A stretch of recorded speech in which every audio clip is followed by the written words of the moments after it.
Well, Peter Goodman is the European economics correspondent for the New York Times. Peter, good to see you. Now, thanks for having me. Airbus is calling this a win-win for everyone. I doubt Boeing is going to see it quite that way, are they? Boeing is definitely not portraying it that way. They're portraying it as an end run. They're essentially saying, look, you got two companies that are subsidized heavily by their governments.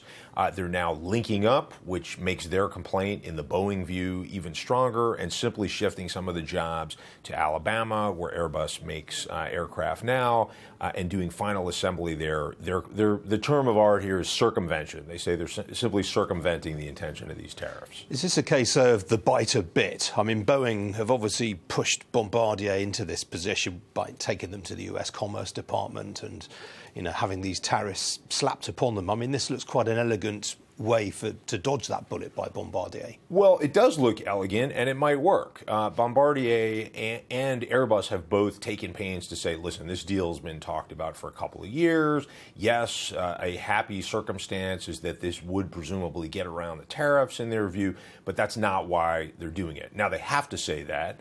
That also might be true. That's one of those things, as an outsider, it's hard to know. So is this going to get them off the hook? Is this going to help the C-Series avoid these tariffs that have been imposed by the US Commerce Department? Well, it certainly complicates the situation. I mean, Boeing brings this complaint, and they say these airplanes are subsidized, and therefore they're being sold really cheaply, so cheaply. Delta Airlines, a major American carrier, places this big order for them, and the Commerce Department comes in with these preliminary tariffs of 300%.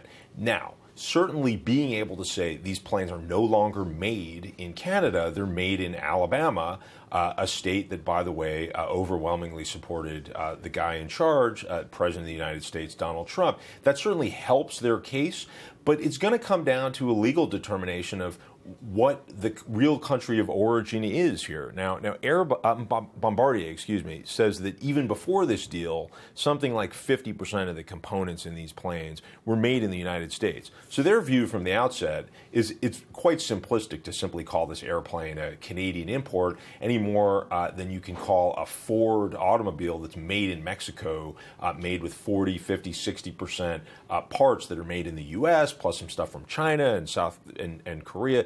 Is that a Mexican vehicle? I mean, the same sort of question is going to hit us here, but it's going to involve an awful lot of trade lawyers huddling up at the Commerce Department in Washington. Well, quite. So a win for the lawyers, obviously. I mean, yes. Quite ironic that Boeing went in as aggressively as they did, given that they didn't even have a product to compete with the C-Series. Right.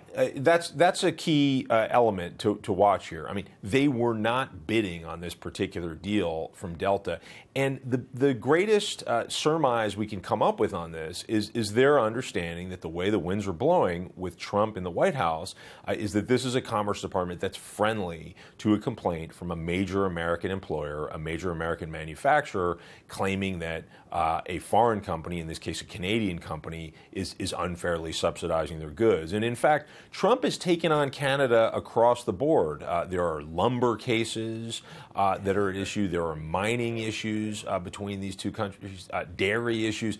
And the theory here is that he took office threatening Mexico, and of course they're now renegotiating the North American Free Trade Agreement, and that continues, threatening China. But China, it turns out, plays a key role in pressuring North Korea to relinquish its nuclear aspirations, and so suddenly there's some soft pedaling on China. Canada pops up again and again as the reliable punching bag for the Trump administration as it presses this, America First mantra on trade. All right, Peter Goodman, I'm afraid we've got to leave it there. Appreciate you joining me. Thanks very much for having me. Cheers.